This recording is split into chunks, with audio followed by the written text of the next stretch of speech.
Kuala Lumpur, suasana duka menyelimuti kampung bahagia setelah kebakaran hebat meluluh lantakan wilayah tersebut dalam waktu singkat.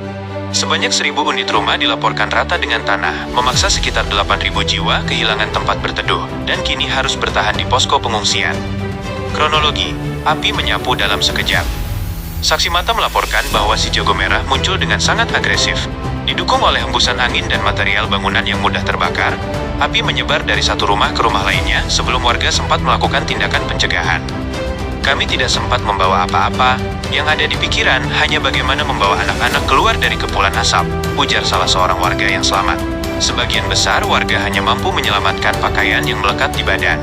Harta benda, dokumen penting, dan kenangan bertahun-tahun hangus tak tersisa dalam hitungan jam. Status penanganan darurat. Hingga berita ini diturunkan, petugas pemadam kebakaran masih berada di lokasi untuk melakukan proses pendinginan, guna memastikan tidak ada api tersembunyi di bawah puing bangunan. Tim evakuasi juga terus menyisir area untuk memastikan keselamatan seluruh warga.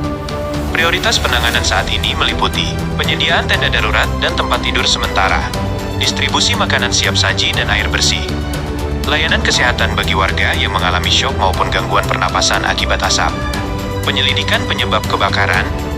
Pihak berwenang setempat belum bisa memastikan sumber api. Tim investigasi dari Departemen Pemadam Kebakaran direncanakan akan segera masuk ke lokasi setelah suhu reruntuhan menurun untuk melakukan olah TKP. Pemerintah Malaysia diharapkan segera turun tangan untuk merencanakan langkah rekonstruksi bagi ribuan warga yang kini kehilangan arah akibat musibah besar ini.